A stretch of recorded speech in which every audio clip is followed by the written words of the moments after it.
चलिए आते हैं बोर्ड पर और देखते हैं 10वीं के बिहार बोर्ड 2026 में जो बच्चे बैठने वाले हैं उसके लिए बहुत ही बेहतरीन प्रश्न है। यह प्रश्न याद रखिएगा, मतलब पूछेगा ही पूछेगा। यह प्रश्न नहीं पूछे तो इसके ऊपर इस प्रकार से प्रश्न पूछेगा ही पूछेगा, क्योंकि यह प्रश्न जो होता है कई बार पूछ चुका है। और चूंकि प्रीवियस ईयर के पेपर का सॉल्यूशन करवाया जा रहा है, उसी में प्रश्न मिला हुआ है। यहाँ पर लिखा भी है 10वीं के बिहार बोर्ड परीक्षा 2026 के लिए उन छात्रों के लिए बहुत ही इंपॉर्टेंट है और आसान भी है। ऐसा चीज नहीं है कि आप इसमें फंस जाइएगा, लेकिन जितना आसान है उतना ही जरूरी भी है। आइए देखते हैं प्रश्न पहले क्या कह रहा है। पहले प्रश्न को पढ़ते हैं। प्रश्न कह रहा है अभाज्य गुणनखंड विधि द्वारा, किससे जी? अभाज्य गुणनखंड विधि द्वारा 7, 11 एवं 19 का मौस एवं लौस ज्ञात करें। 2021 में 10वीं के बिहार बोर्ड परीक्षा 2021 में जो होता है प्रश्न पूछ चुका है। चैप्टर नंबर 1 का है। इस तरीके से आपको चैप्टर नंबर 1 से कम 10 से 12 क्वेश्चन आपको मेरे फेसबुक प्रोफाइल में मिलेगा और मुझे आशा ही नहीं बल्कि पूर्ण विश्वास है कि प्रश्न उसी के इर्द गिर्द रहेगा चैप्टर नंबर 1 में। उसके बाद से दूसरे नंबर हम लोग एंट्री करेंगे तो आपको मिलेगा ही मिलेगा। और यदि आप यूट्यूब पर देख रहे हैं तो यूट्यूब चैनल को मेरे सब्सक्राइब कीजिए और बेल आइकन को जरूर दबाइए, ताकि ज्यादा से ज्यादा जब भी कोई भी अगर इंपॉर्टेंट वीडियो डाला जाए तो आपके पास नोटिफिकेशन पहुंच जाए। तो आइए देखते हैं अभाज्य गुणनखंड विधि द्वारा 7, 11 एवं 9, 19 का मौसा एवं लौसा ज्ञात करेगा। प्रश्न पूछेगा ही पूछेगा। आइए देखते हैं पहले 7 का गुणनखंड करते हैं। तो 7 का गुणनखंड कहाँ होगा जी? तो 7 जो होता है अभाज्य संख्या है, तो यह स्वयं और 1 से कटता है। फिर दूसरा क्या है 11, यह भी अभाज्य संख्या है, यह भी किससे कटेगा? 1 एवं स्वयं से कटता है, यह बात आप लोगों को मालूम है। यह 19 भी जो होता है वो दिख रहा है 19, यह भी अभाज्य संख्या है, तो यह भी 1 और स्वयं से क्या होगा? कटेगा। जाहिर सी बात है अभाज्य संख्याओं का मौसा जो होता है वो कितना होता है? 1 होता है। तो चलिए हम लोग देख लेते हैं ना, 1 है जी। तो HCF इक्वल टू कितना हो जाएगा? HCF equal to 1। लेकिन यहाँ पर HCF भी केवल नहीं पूछ रहा है प्रश्न में पूछ रहा है LCM यानी लौसा भी पूछ रहा है। तो LCM देखते हैं क्या होता है।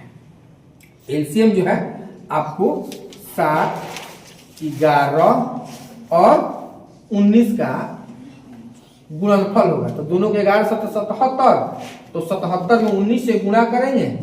11 7 77, ध्यान दीजिएगा यहाँ पर 11 7 77, 77 में 19 से गुणा करेंगे तो होता है 8 9 7 63 का 3 हाथ में 6, 9 7 63 63 6 कितना होता है? 63 और 6 69, 69 का यहाँ पर 69 ही होता है। इसको गुणा करते हैं तो 7 और इसको गुणा करते हैं तो 7, जोड़ते हैं तो 3 9 6 15 15 और 1 कितना होता है? 16 का 6 हाथ में 1 और 6 6 12 तरह 1 होता है 14, यानी 14 63 यानी 1463। इसका क्या हो जाएगा? LCM हो जाएगा पहला क्वेश्चन का, और HCF 1 हो जाता है। अब हम लोग आते हैं किसमें? क्वेश्चन नंबर 2 में। क्वेश्चन नंबर 2 जो होता है यह भी बहुत ही इंपॉर्टेंट क्वेश्चन है और यह भी प्रश्न जो होता है 2014 में पूछा हुआ है। 10वीं के बिहार बोर्ड परीक्षा 2014 में यह प्रश्न पूछा हुआ है। तो 2 नंबर क्वेश्चन में चलते हैं। तो यह भी कह रहा है अभाज्य गुणनखंड विधि द्वारा, किसके द्वारा जी? अभाज्य गुणनखंड विधि द्वारा 9, 12 एवं 27 का मौस एवं लौसा ज्ञात करें। क्वेश्चन सेम है, बस केवल और केवल अंक अलग अलग है। तो इसके लिए हम लोग इसका भी आंसर निकालते हैं। तो यहाँ पर देखते हैं 9 का गुणनखंड करते हैं। तो 9 का गुणनखंड करते हैं तो 3 गुणे 3 हो जाता है। फिर 12 का गुणनखंड करते हैं तो 12 का गुणनखंड करते हैं तो 2 गुणे कितना? 3। फिर अभाज्य गुणनखंड किसका करते हैं जी? 27 का।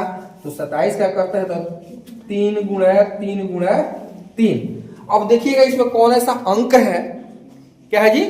कौन ऐसा अंक है जो कि तीनों में है, वही HCF होगा।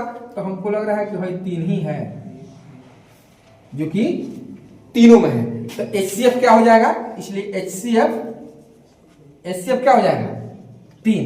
अब आते हैं, इसका भी कह रहा है कि लॉस और यानी एलसीएम ज्ञात करने के लिए कह रहे हैं। तो एलसीएम देखते हैं हम लोग, यह जो होता है एलसीएम जो है आपको 3 गुण है, इसमें से एक ले लिया गया 3, फिर यहां पर देखिए स्क्वायर बन रहा है यहां पर, तो यहां पर 3 गुण है, फिर यहां पर एक और ही है तो 3, और उसके बाद हम लोग क्या करेंगे कि इसके इसमें 3 गुण है 3 और गुण कितना होता है 3 गुण 3, यानी इसमें से एगो 3, एगो ये 3 और एगो ये 3, यहाँ पर होगा 2, तो 2 गुण 2, तो 3 3 का 9, 9 3 27, 27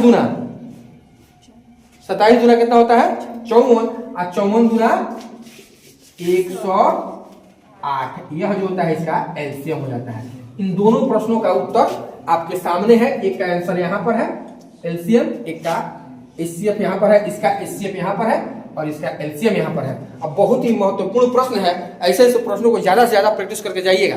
और मेरे आप इस वीडियो आप फेसबुक पर देख रहे हो तो अच्छा, आप यूट्यूब पर देख रहे हैं तो यदि मेरे यूट्यूब को चैनल को यदि सब्सक्राइब नहीं किया तो सब्सक्राइब कर दीजिएगा, और फेसबुक चैनल को भी आप सब्सक्राइब नहीं किए हैं पहले तो आप फॉलो कीजिएगा, उसके बाद सब्सक्राइब करना भी नहीं भूलना है, और वीडियो को लाइक कमेंट और शेयर जरूर करना है। और इसके बाद से चलते हैं आगे वाला क्वेश्चन क्या कह रहा है इसको देखते हैं। एक बार देख लीजिए प्रश्न को।